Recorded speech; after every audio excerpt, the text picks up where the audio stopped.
Colonel Rob Maness has a lifelong record of providing dedicated service to this nation. Having worked his way up from the enlisted ranks to full colonel, he served our country for more than 32 years. He has served as a bomber squadron commander, bomb disposal technician, Joint Chiefs of Staff Operations Officer, assisted the National Security Team with the campaign plan for the global war on terrorism. He authored the first theater nuclear war plan and served as the Vice Commander of America's largest airborne intelligence wing. Colonel Rob Maness is a true American hero.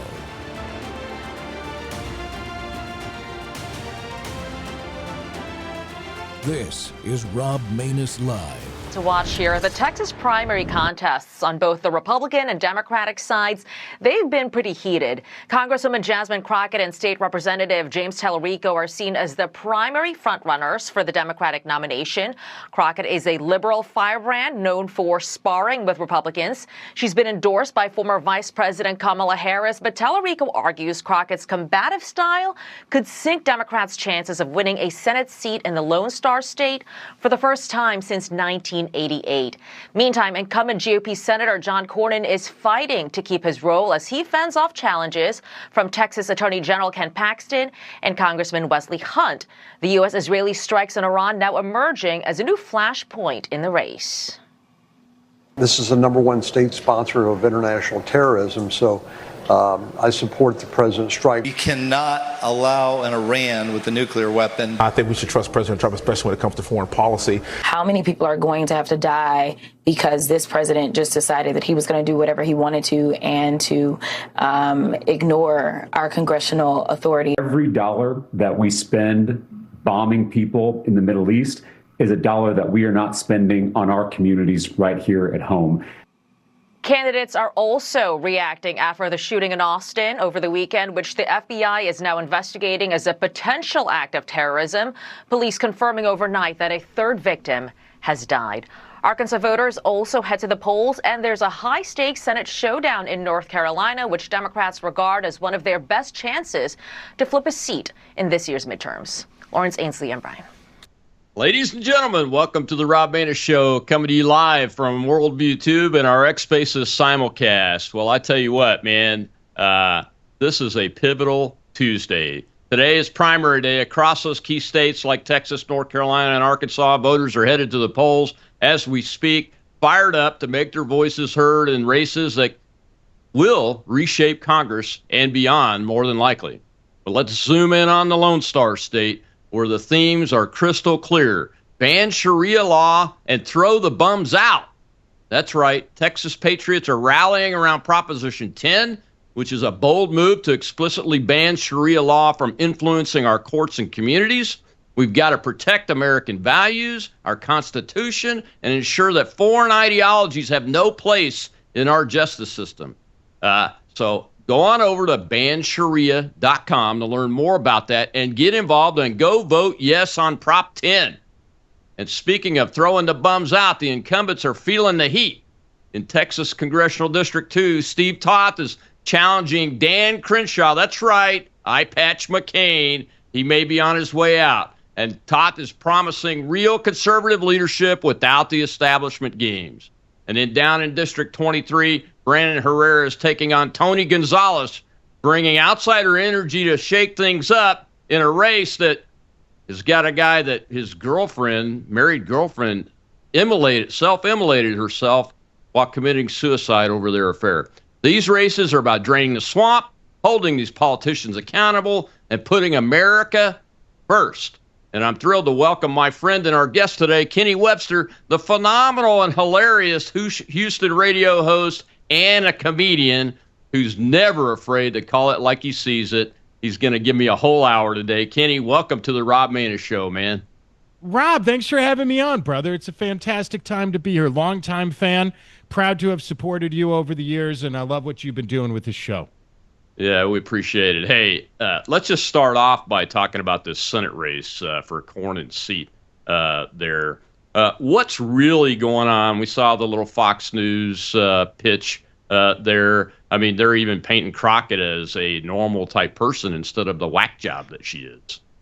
Okay, let's start with Jasmine. Jasmine's not running for Senate. Jasmine is auditioning to be on The View, which is great. She's going to be a great replacement for Whoopi Goldberg. She has that fresh energy. I think we're all going to love that. James Tallarico, if you're not familiar who he is, he's kind of like if Beto O'Rourke was a suspicious child youth pastor that you don't trust. He takes things out of the Bible and sort of distorts them to create liberal talking points. I don't know if you've ever seen him on TV before. He'll find a verse in the Bible and he'll say, "This is proof that God supported abortion." And I don't know if you're aware of this or not, but there's nothing in the Bible that supports abortion.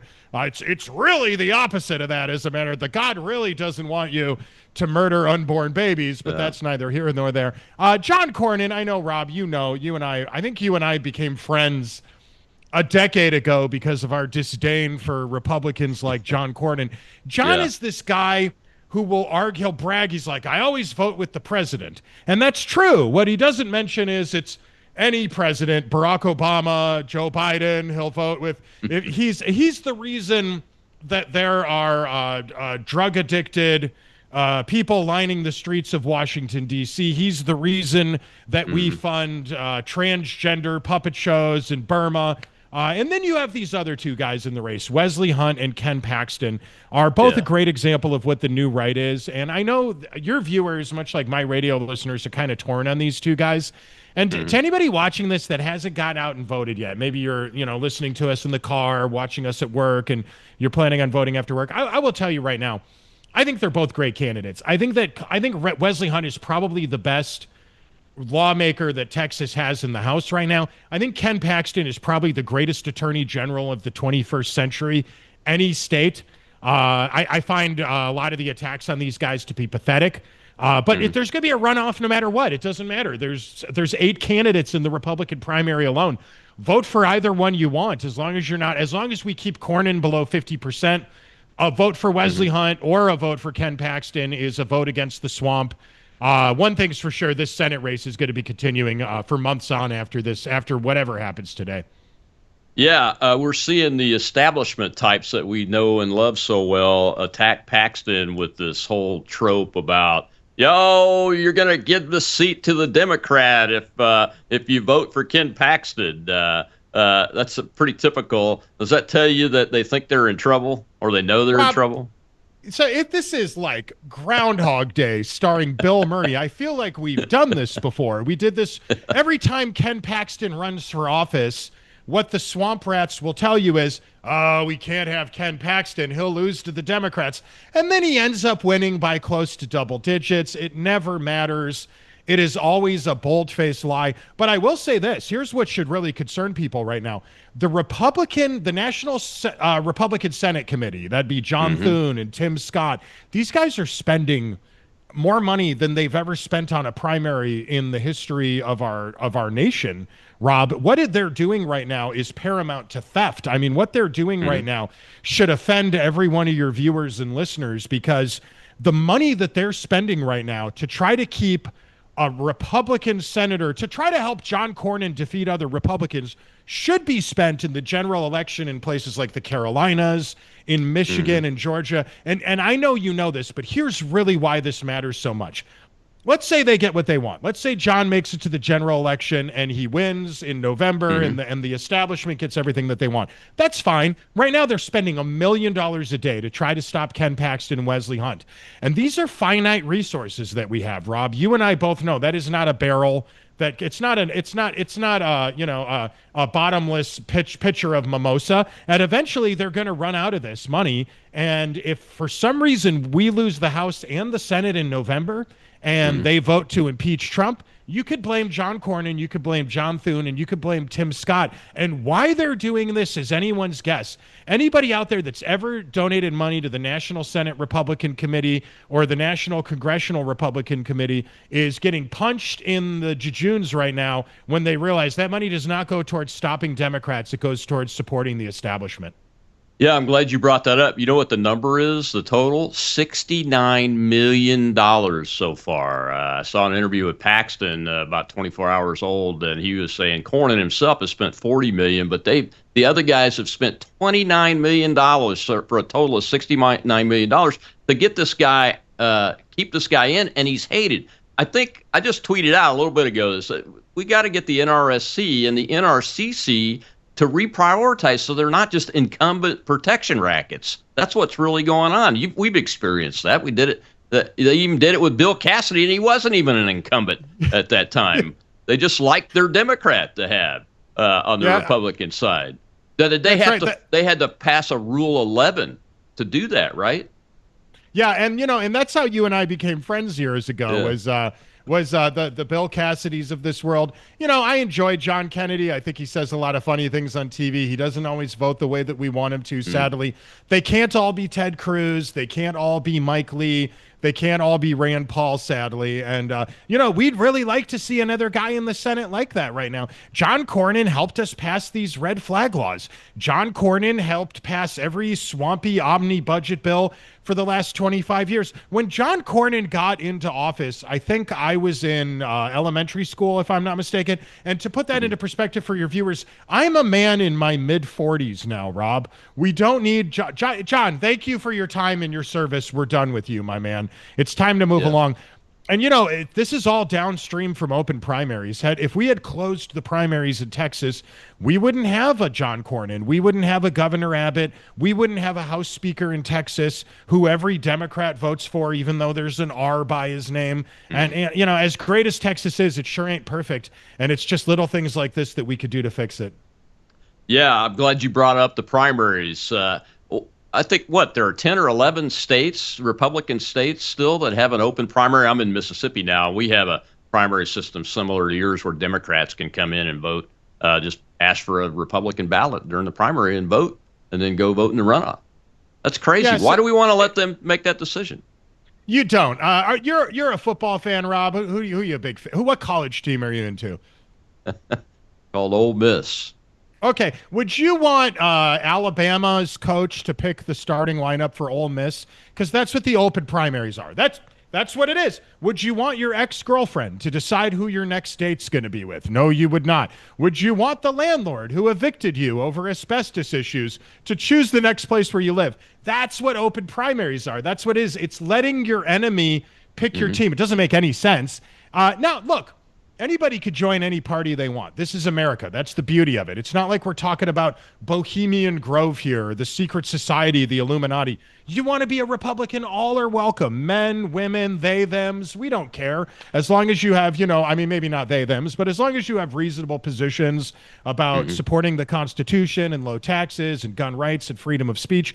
We just don't want you to show up on Election Day, look at the ballot and say, I guess I'll be a Democrat today. It's very problematic. I know it's hard to believe, but the Houston Chronicle, as liberal as they are, they occasionally will publish my op-eds. And just today, they published an op-ed that I wrote about this very topic. And Governor Abbott has spent millions of dollars trying to keep the primaries open, because when you're a liberal Republican like a Governor Abbott or a Dan Crenshaw or a John Cornyn, you know that open primaries are part of the reason why you get to be in a candidacy, that you're letting the enemy decide who is going to go to war for us, figuratively speaking. And I find that very problematic, Rob.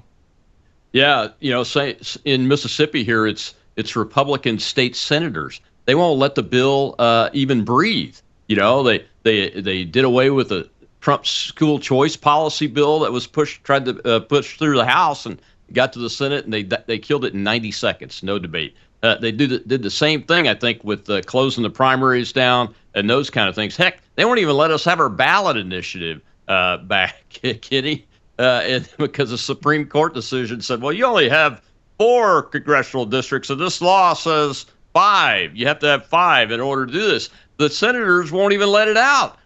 It's absolutely, and they're Republicans. That's what's really atrocious about this. You would think that the Republican National Committee and the state Republican parties would be able to do something about this and make these changes that we're talking about, but it just never seems to happen. Well, we got to take a real quick break. When we come back, I want to talk about Prop 10, get your take on what's really going on with Muslims and Islam in Texas, because we see a lot of media, even on the independent side especially, about this issue. And Proposition 10 is to ban Sharia law. In Texas, what the heck's going on? We'll be right back with Kenny Webster.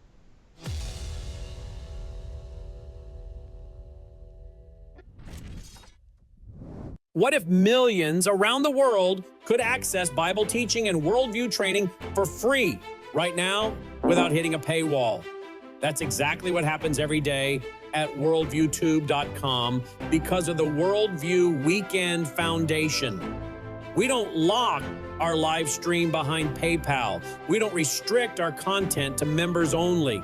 Instead, the Worldview Weekend Foundation helps cover the cost of delivering free educational and ministry programming to people across the nation and around the world. And it's not just programming. My Sunday night church service, where I taught verse by verse through Revelation for 18 months, and now I am teaching through the book of Daniel, is made possible through the support of our church, Worldview Weekend Foundation. If you believe this kind of truth-centered biblical teaching must continue, donate today. Go now to worldviewfoundation.com. You'll also find our mailing address and phone number there if you'd rather give by phone or mail. That's worldviewfoundation.com. Thank you.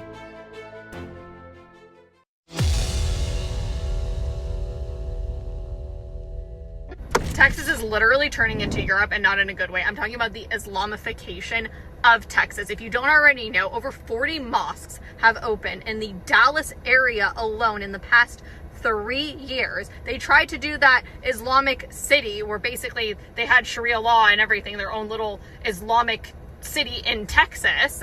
And now on the ballot, Proposition 10 for the midterms literally says, do you think Sharia law should be banned in Texas? Like, how is that even a question? And for those of you who are going to come at me and say, well, what about freedom of religion? This has nothing to do with freedom of religion. This has to do with Sharia law versus Western values, Western rights, and all of our freedoms. Because if you don't know anything about Sharia law, let me educate you for a second. Sharia law means that women do not have any rights. Most countries that practice Sharia law don't even allow women to drive. Men and women are not able to cohabitate unless they are married. Women actually need the permission of a man in order to travel. Alcohol is prohibited. Pork products are prohibited. So all of you Texans who love eating your bacon, well, there goes that. So much more. This isn't about religious freedom. This is about Western values, our freedoms as Americans versus Sharia law, which literally is the opposite of that. Sharia law does not want us to have any freedoms. They want to control us. Women have to be covered head to toe. I like to walk around and be free. I don't know about you. Basically, vote yes on Prop 10. Welcome back to the Rob Maness Show. It is Election Tuesday here on March 3rd in several states, and we're talking to Kenny Webster out of Houston, a radio personality and a great comedian, by the way, out of Houston, Texas, at that part of the state. And Kenny, I couldn't pass up that cold open video because she says based in Malibu on her call sign, so I'm thinking immediately, wow, I finally found a liberal white American woman that understands what reality is when it comes to something like this. Yeah, it's pretty amazing that we're even having this discussion right now. But as somebody that follows Texas politics pretty closely, over the past decade, we have more than once had this issue where we learned that there are Sharia courts in and around Texas. And it's not that, I think most reasonable people understand, at least for the time being, it's not like there's enough of these people to circumvent or override Texas law. But just looking at raw statistical data, just looking at the numbers of these mosques growing up in our community, they seem to be rapidly growing and appearing very quickly. And this is problematic because we're voting for with these people. We don't want to be Dearborn, Michigan. You know, we don't want to be Little Somalia, which is obviously Minneapolis. We don't want these things in Texas. Sadly, it's happening. There's a place in Texas called Epic City. Epic stands for East Plano Islamic Center, and it's exactly what it sounds like. It's a community where they want to have Sharia law. And look, we're just saying, if that's something you're attracted to, move to Michigan, move to Minneapolis, or maybe just stay out of America. Yeah, maybe move back to Somalia or Iran. I hear that they love Sharia law there. You could go there all you want. So I know the governor signed some kind of order or bill not long ago saying that the Muslim Brotherhood was a terrorist organization. those kind of things. A lot of these mosques are backed by the Muslim Brotherhood, these Sharia courts we keep hearing about. They're doing like civil type actions. I think I read somewhere it's like in the tens of thousands of decisions they've made, and they're up around the northwest side of Dallas, is what I could tell from what I could tell. But why does the Texas need to vote yes on Proposition 10 to actually ban Sharia law if the governor's already taken these actions? Is there something else going on? Okay, well, a lot of reasons. It's nuanced. It's like a plate of nachos. If you remove the jalapenos, it's still a plate of nachos. It's great that the governor's done this. Right now, there are lawsuits happening. One of the groups that's involved in these lawsuits, one of these groups that was declared an Islamic terror group, or a group that supports Islamic terrorism, is CAIR, C-A-I-R, the Council for Arabic and Islamic Relations, which, sadly, Rob, they have offices in every major city in Texas that I'm aware of. What if millions around the world could access Bible teaching and worldview training for free right now without hitting a paywall? That's exactly what happens every day at worldviewtube.com because of the Worldview Weekend Foundation. We don't lock our live stream behind PayPal. We don't restrict our content to members only. Instead, the Worldview Weekend Foundation helps cover the cost of delivering free educational and ministry programming to people across the nation and around the world. And it's not just programming.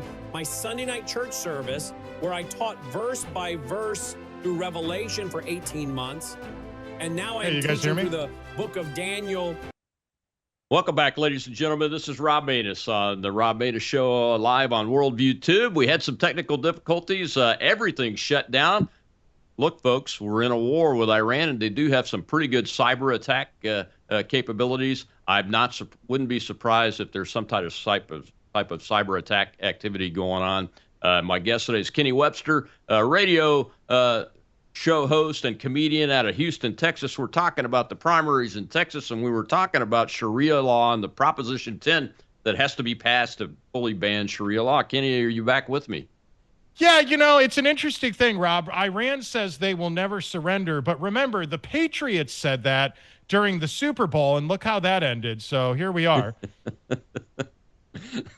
There you go, man. Well, we were talking about this Sharia proposition and why it has to happen, and you mentioned CAIR, the Council on American and Islamic Relations, and I had mentioned the Muslim Brotherhood. Muslim Brotherhood provides the financing and organization for CAIR, and they're in I think every county, pretty much in Texas, or at least in every region there, and they're backing these mosques. And is it true, these numbers that I've seen, like 300 mosques have gone in over the last 10 years in Texas? Okay, so I think those mosques exist. Whether or not they've jumped up or just popped up in the last few years, I can't confirm. I think some of those numbers are a little exaggerated, but here's the thing, Rob. They're not a lot exaggerated. That's what's so bizarre about this. Texas has a very seductive entrepreneurial climate. If you, regardless of what your religious beliefs are, if you're looking for somewhere to take your money, if you're looking for somewhere to go invest in infrastructure and business and somewhere to move your family for basic religious freedoms, I get it. As a Muslim, Texas is a very enticing move. But what we don't want are some of the policies that come with Sharia law, corporal punishment for what they call hadud crimes. These include amputation of limbs for theft, death penalty for rida, they call it, leaving Islam or converting to another faith, blasphemy laws. Look, I'm a Republican, lifelong fiscal conservative. Rob, I'm something of a social moderate. I want women to be able to wear bikinis and things. I think that's great. And I don't want to live in a society where we encourage or punish women for dressing that way. And, one of the things that I'm sure you've seen with what's going on in Iran are these acid attacks, just attacking women for showing their collarbone or things like that's insane to me. And so at the end of the day, it shouldn't be controversial. But one of the beautiful things about this vote, one of the beautiful things about asking liberals to vote against Sharia law is we're kind of forcing them to call their own bluff here, because they'll tell you that they're for, social liberally, social policies and things like that. But they're also willing to step aside and have a Queers for Palestine movement, which is kind of like someone on the far left saying, go ahead and throw me off the top of a building, which is, which is literally what they believe. These are people on psychotropic drugs who don't really seem to even understand what they're voting for. And so that's the beauty of this. If you're a right-winger, if you're a moderate, if you're a reasonable centrist, or even someone that's just a little bit on the left, this should be an easy vote for you. Yeah, say no to Sharia law. It's completely contradicts everything in our Constitution and everything liberals can't claim to believe in. Yeah, I mean they're very anti-slavery in this particular cohort that we have rising in America on the liberal side. And Sharia law is all about slavery for women. They're treated like chattel slaves, just like African Americans were treated in the America before 1860 and 1861. So it's incredible that anybody would even consider supporting the Islamists and the growth of this kind of law, and that they're actually using it. Most of these cases, I would bet, are probably honor type cases on divorce, or the women did something wrong, or one of those things that would result in a judgment against them and never against the husband. So why on earth would a liberal woman, especially a white liberal woman of the angry kind, I think they're called awfuls, why would they ever vote for that, man? Rob, you like a good story. I got a good story for you. Right down the street from where I am right now. I live in Uptown. I love living in Uptown. It's kind of like if downtown Houston was ran by Republicans. It's clean. We don't have any homeless people here. But right down the street from here, there's a law firm, and it's owned by a man from the Mideast. And I'm not going to throw any names out. If you want to read the background on this, there's a really interesting story on a website from a local journalist named Wayne Dolcefino about something called the Sharia divorce. The story goes like this. There's this wealthy lawyer, and he's from the Mideast, and he wanted to divorce his wife. He didn't tell her that. So he took her on a vacation from Houston to some Mideast country, Dubai or Saudi Arabia, I forget where. Several years ago this happened. And in Sharia law, all you have to do to divorce your wife is say, I divorce you, I divorce you, I divorce you. And unlike in America, or Texas more specifically, we don't just cut the assets in half. It's not a 50-50 divide. Right. No, the man gets to keep almost everything. Now, the way the divorce laws work in America, if you get divorced in another country, we accept and we acknowledge that here. This married couple moved to Ireland or Japan, for example, and got divorced, so they're divorced in America. That's how that works. The problem is, if you travel to a Mideast country and you do this, it's kind of a real sneaky legal loophole. Basically screws the wife out of a lot of money. This guy owned office buildings, millions of dollars worth of vehicles and things like that. A little weird side story to this is at some point, the lawyer involved in the divorce got accused of dating or being in a relationship with the attorney, was this black female Democrat that was handling the divorce. And it's like, hey, hang on a second here. You can't be dating the judge in the case. It's a crazy news story that happened several years ago, and it was a footnote in the news here in Houston, but it's just one example of how liberal women really don't want what they're voting for. But weirdly, this is a demographic of people who seem to be on a lot of mood-stabilizing drugs, particularly the younger white liberal women. They said something like more than 60% of them have been diagnosed with a mental health disorder, and the vast majority of those women are on some kind of a drug that's supposed to stabilize their mood, which begs the question, Rob, unlike conservative women, these are not stable people. Should you be legally allowed to vote if you're too emotionally unstable to function in society without chemical enhancement? I think it's a good question to ask. That explains some things. I got to take a break, but we'll talk about this guy. That's why I Patch McCain Crenshaw is out there recruiting liberals to come vote for him, I'm sure. We'll be right back with Kenny Webster. All right, everybody, that wraps up the first half hour of the Rob Maness Show live right here on X Nation. News is moving faster than ever, and so are we. Worldview Tube brings you 24/7 live stream coverage, and now, real-time alerts when it matters most. Once you have the Worldview Tube app installed, exit the app, and navigate your way to Settings. In Settings, locate the tab labeled Notifications. Select the Notifications tab. Scroll down until you locate the Worldview Tube app icon. Select the tab, and here you can turn on and customize your notification experience for the Worldview Tube app. News doesn't wait, and neither should you. Turn on push notifications to stay informed. Every headline as it happens.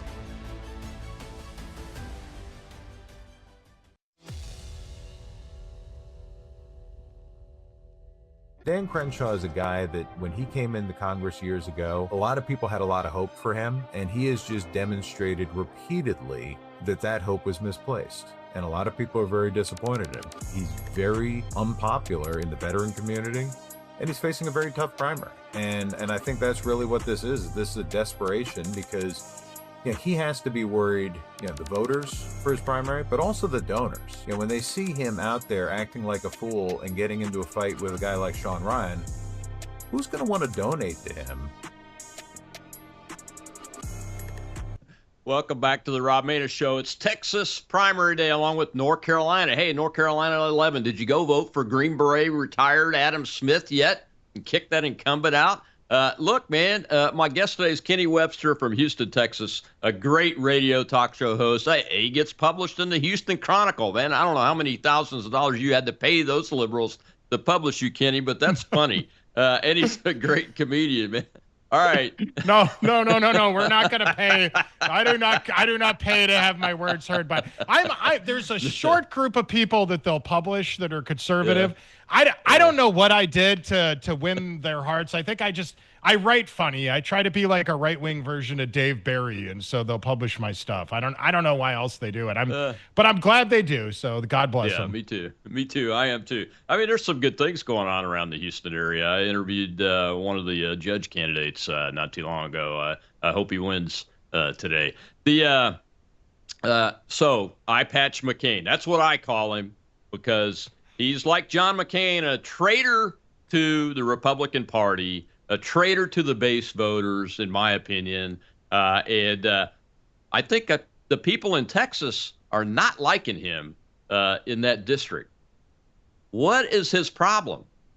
Rob, to understand the controversy of Dan Crenshaw, it involves a short history lesson.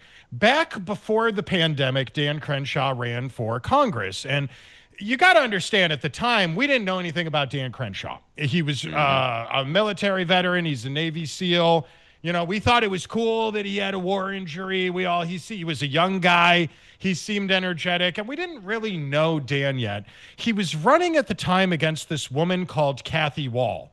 Now, we did know who Kathy Wall was. Kathy Wall was like a cartoon character. She sounded like she had a high-pitched voice as though she just sucked down a balloon full of helium. There used to be these ridiculous TV ads where they would get a guy with a voice 3 octaves lower than yours to talk, and then at the end you would hear Kathy Wall's voice. And the commercials would go something like this. It would say, Kathy Wall's Texas tough with mean green red dirt Texas grit. She's going to defend gun rights and free speech. Vote Kathy Wall for Congress. And then you'd hear her go, and then, hi, I'm Kathy Wall. Vote for me. And it was like, what? Who is that voice at the end? Is that Minnie Mouse? And no, that was Kathy Wall.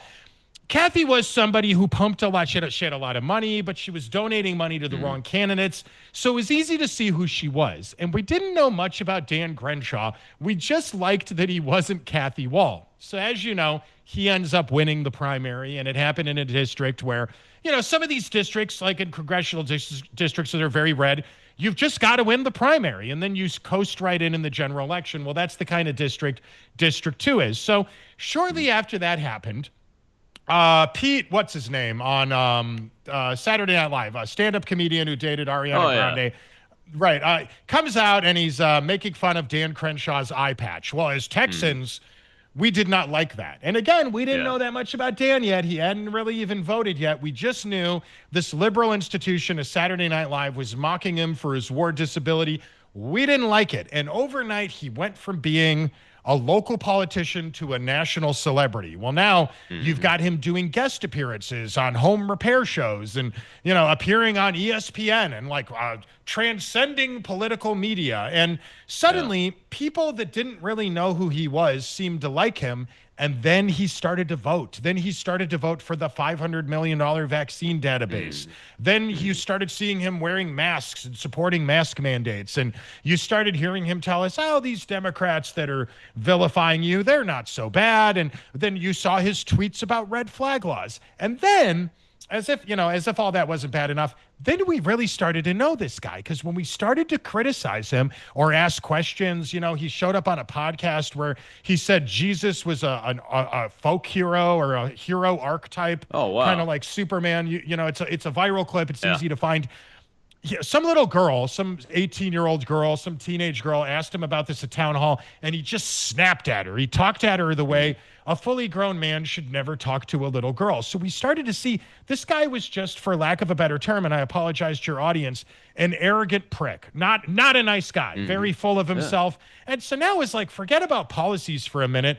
We, as local people, we really got to know Dan, and we realized he was just generally not a likable person. Lots of his staff members were quitting working for him and telling us that it was a nightmare. And then at the same time, we never see Dan Crenshaw. He's not coming home to the north suburbs of Houston to attend local school board meetings. He's not showing up for the culture war. We just generally found that Dan was a bad guy. So after having a handful of candidates that were just local average guys run against him, now we finally have a great candidate. Steve Toth is considered to be the most conservative lawmaker in the Texas State House, and now he's running against Dan Crenshaw. Not only is he a proven lawmaker who can win elections in that part of the state, but he's been around for a long time. He's squeaky clean. We know what kind of guy he is. He's a small business owner, and as if if that's not good enough for you, he's a Christian preacher and a guy who has won many awards for defending local school choice political fights and that sort of thing. Steve Toth's just a genuinely nice guy, and so that drives Dan nuts, because now, that old expression, if you live long enough to be a hero, eventually you might become the villain, or however that old expression goes. Well, that's what happened to Dan. Yeah, man. So if you're voting in the 2nd District, District 2, right, Kenny? That's District just 2? the north. Yeah, Texas District 2. It's just north of Houston, suburbs. Interesting. Here's another tell. When I saw retired Navy Chief Eddie Gallagher, who's a SEAL, in an ad for Steve, that should be a huge tell, because the SEALs, especially, most of them, they kind of circle the wagons, and they try to protect each other. But if one's really a bad apple, they don't mind talking about it. And Chief Gallagher was one of the guys that was falsely accused of a war crime. This current president, had to pardon him. And I could just imagine that Crenshaw did what he did with him when he asked for help, if he asked for help, like he did with the young men and women trying to avoid the COVID shot because they knew it was against their religious beliefs and all that. You know what he did to them, right? He said, no way, go take the damn jab. That's what he said to him. I mean, it's just, so when you see somebody like Gallagher actually volunteering to do an ad, folks, you might want to vote for the guy that's not Dan Crenshaw. Before we go to the next segment, you guys, you and some other people are doing a comedian tour. Tell me about that, because it says Gulf of America coast on it, and I live right on the beach in Gulfport, Mississippi. So I want to hear about this tour and see if it's going to come my way sometime. Well, thanks for asking. We'll be in Denham Springs this Saturday night at a place called Southern Rhythm. I generally it's like having the cheat codes to a video game, Rob. I only do stand-up comedy in the cities where I'm on the radio on the weekends. So I do go to places like Memphis and Gulfport, Hattiesburg. This weekend we'll be in Denham Springs, which is a suburb of Baton Rouge. But this, it's me, Jesse Payton, Alex Stein, you may be familiar with, is involved in a lot of these shows. Chad Prather. There's just a lot of right-wing comics from Houston and San Antonio and Dallas-Fort Worth area. We love America. We consider ourselves to be, liberty Republicans, MAGA Republicans. And I will tell you, it's a little R-rated, a little PG-13. We tell dirty jokes. It's okay. God forgives. I'm a good Catholic boy. Go to church on Sunday. He'll forgive you for listening to dirty jokes about Hunter Biden and Kamala Harris. But we got into some controversy recently. The House of Blues booked our comedy show Friday, June 12th. It's going to be 1 block away from the Texas Republican State Convention. It's a huge convention, and local liberals became outraged over the fact that we booked this comedy show. They're trying to get it canceled. It's me and Alex Stein and Jesse Payton. Tickets are available right now. There's an article about it in the Houston Chronicle. There's 2 articles about it in the Houston Chronicle. And it's 1 block away from the George R. Brown Convention Center. The Texas Republican State Convention is the biggest convention that happens at the George R. Brown Convention Center. The second biggest convention they do there is the National Knitting and Quilting Convention. So if there's a stand-up comedian out there that's upset about our right-wing comedy show and you have a quilting-themed comedy show that you'd like to book at the House of Blues, hey, that's print to mint. I'll see if I could get it booked for you. That's fantastic. Now, you are you still on the Walton and Johnson show? Because that's transmitted over in our direction. I hear it on occasion. I've been co-hosting. I've been the executive producer of the show for most of my adult life, and I've been co-hosting the show since John Walton passed away in 2019. So we're now in our 7th year together. It's me and my good buddy Steve Johnson, Billy Ed Hatfield, Mr. O. We're on a lot of classic rock stations and talk radio stations around the South. It is considered to be right-wing political satire. It is tongue-in-cheek. We're on a lot of stations that play great rock bands like AC/DC and Metallica, but we're also on a lot of talk stations that have shows like Clay and Buck, Glenn Beck, Michael Berry, and Jesse Kelly. So, it's a lot of men, conservative, right-leaning men in the South listen to the show. Millions of them every week. And Rob, we were very proud to have endorsed and interviewed you over the years, and we continue that great tradition today. Same kind of programming we've been doing for years. Yeah, if you come this way, I will throw an event for you guys, number one. So keep that in mind. Make sure you call me. But we got to take a break right now. And the last segment, I want to dive into this Tony Gonzales race, because the AK guy, I think, is going to beat him. I don't want to get Kenny's take on it, because there is a lot of material to work through with this Gonzales guy. I'll be right back. Kenny Webster.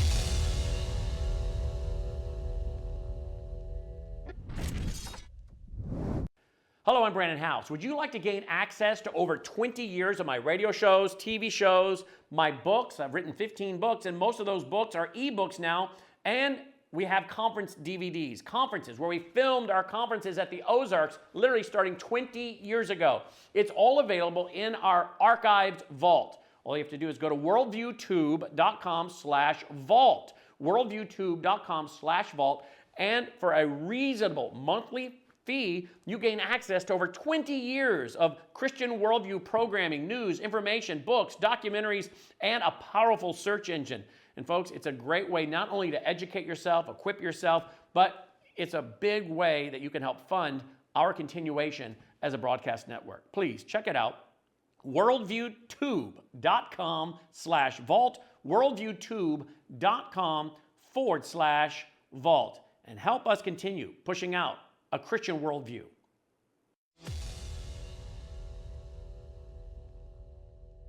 Text messages and former staffers confirm Tony Gonzales had an affair with his married employee who killed herself after Tony cut her off. An affair funded by taxpayer dollars. An affair that Tony publicly denied and lied about. An affair that puts Republicans at risk of losing the seat and handing control of Congress to the Democrats.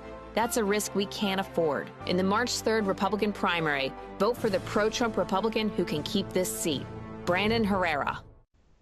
Welcome back to the Rob Maness Show. We're live on Worldview Tube and our X Spaces simulcast. And my guest today is Kenny Webster, great radio show host out of Houston, Texas, and a comedian, on a little bit on the right wing. And Kenny, this race, I got a question from my live audience waiting for us, but this race, a little bit on the right wing. There is a lot of material on this race, man. That's why I saved it for the end. What is up with Tony Gonzales, man? I mean, it's crazy.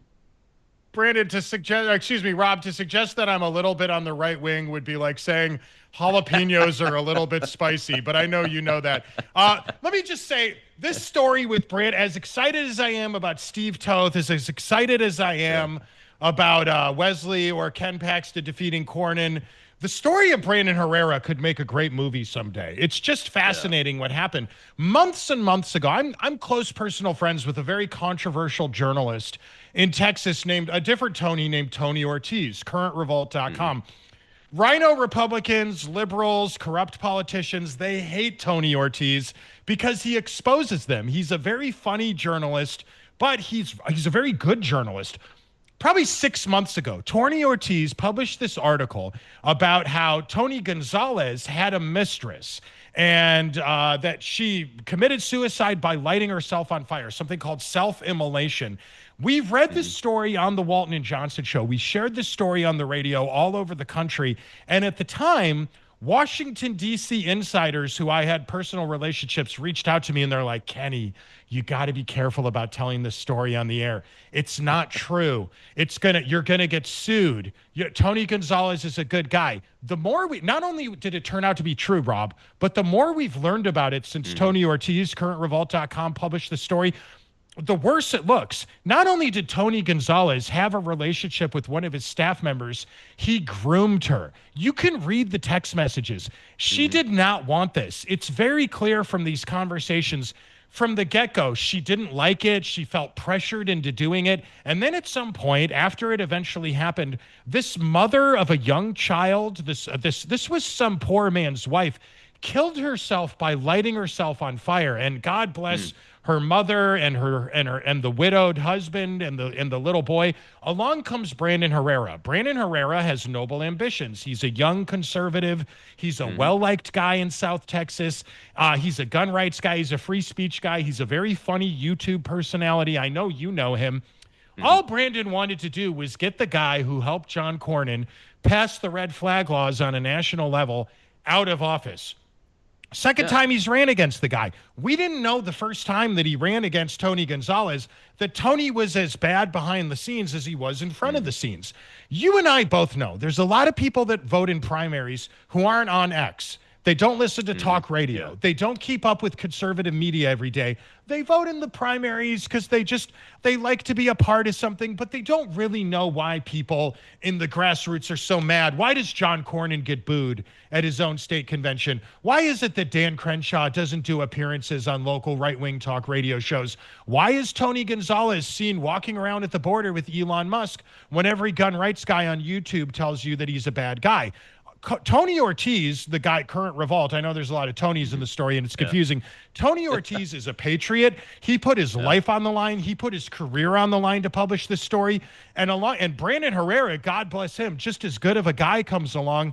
And Brandon Herrera has now done a GoFundMe to help out the little boy who lost his poor mother. Not only does Tony Gonzales need to step down from his candidacy, I would assert that this is a guy who should probably be atoning for his sins, publicly apologizing. But that's exactly what snakes in Washington, D.C. will not do, Rob. Yeah. Yeah, and I saw a short walking hit with him, media hit with him, I think it was from the last couple of days, where the guy asked him, hey, do you have any comment about these text messages? And this woman that you had an affair with burned herself to death and committed suicide.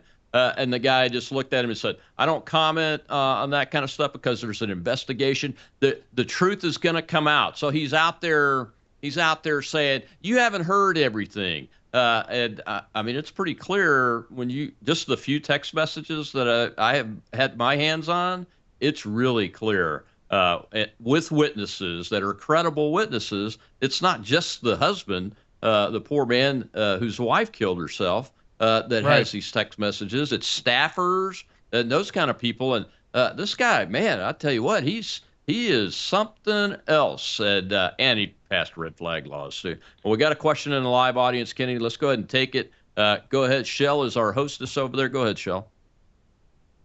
We have Rick, sir. Can I speak now? Is it good? Yeah. Yes, Rick. Ask your question. Okay. You have the guy, Dan Crenshaw, y'all was talking about earlier. I seen a video of him denying there was any election fraud. And I'm thinking, if he's too dumb not to realize how much election fraud there is, then we don't need him. And then he went on about the vaccines. I like, oh my gosh, how did this man ever get elected? How did he ever get reelected? But yeah, once I heard him, I believe it's Bobby Python or I came Pitton. There was some guy confronted him on a YouTube video, and he's like, "Oh, there's no mass election fraud." And I'm like, "Man, you're just clueless." So yeah, what's your question? Anyway, thanks for allowing me to come up and speak. Okay, No, I question. just make that statement, but all right, I appreciate it. I just thank you very much. I know you Kenny. follow the election fraud stuff, and I just want to share that opinion. And what do you think about the election? All right, thanks. I appreciate it. Yeah, Kenny, I mean, there's a lot of debate about the election fraud, but there's some pretty clear facts that have been shown now. At this point, it's hard to deny it. Yeah, there's a lot of little cases of this, Rob. And, every election we hear the same thing from the left. There's no such thing as election fraud. And then lo and behold, this woman gets exposed by Project Veritas over at San Antonio, ballot harvesting happening all over the state. These things, even in a state like Texas, where we have voter ID laws, where we've taken certain efforts to prevent voter fraud. And then, lo and behold, after passing these laws and auditing the election, we do find that there are cases like this that exist. And if it's happening in Texas where we're actually trying to expose it, which it most certainly is, there's many proven cases, I've got to assume that it's happening in blue states where they're trying to cover it up. Oh, absolutely. A good friend of mine, he passed away last year, is the guy that Texas hired to do the analysis of the software for the digital voting machines of a certain company whose name I'm not going to say, but everybody knows who I'm talking about. We know. And he gave me a copy of the report and talked me through it. He was an Air Force lieutenant colonel, retired, but he's a computer programmer. I mean, this guy's written software for space vehicles, Mars rovers, aircraft, and those kind of things. And he did the analysis of it and told the Texas government, don't buy this because it's full of vulnerabilities. Absolute vulnerabilities, all the way from being able to get in wireless to being able to go through the code backdoor, putting the USB stick in that has self-loading code in it and have malicious code in it. So there's a long way to go that we have to secure elections, and people are right to still be concerned about it, I think, and keep pushing it. Yeah, it makes you wonder why they don't pass the Save America Act. It's so obvious right now.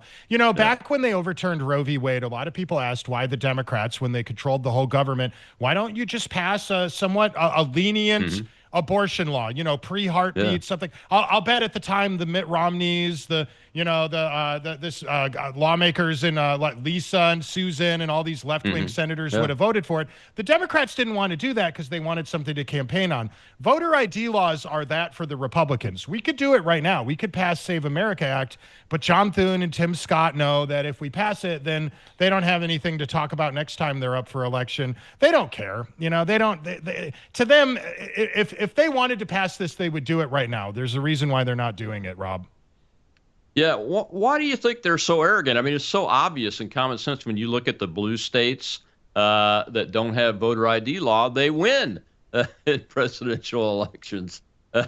And when you look at the states that have voter ID law, generally the opponent wins. So, I mean, why are the Republicans so arrogant about this? It's very difficult to understand. You think it's all about money? Because everything's about money and power. But at the end of the day, John Thune and Tim Scott and John Cornyn, they don't really care if they control the political party. They just want to stay in office. They want to fundraise. If they solve the problems for you, then they have no value left. It's the reason why they don't pass term limits, Rob. It's the reason why the primaries are open in Texas. It's the reason why we don't have national voter ID laws. If they solve these problems, then they no longer have an issue to campaign off of, and they become irrelevant, and then it becomes obvious that they're fossils of the new right.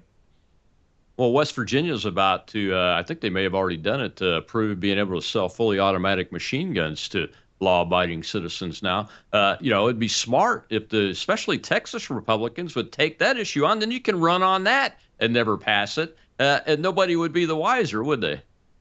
Yeah, I was reading about this the other day. West Virginia found a loophole It's sort of like bump stock. They found a way to come up with a way to have fully automatic. Now, I will admit, in Texas, we have really cool gun laws. We have campus carry. We've never had a college shooting since campus carry passed. Certainly not a mass shooting on a college campus.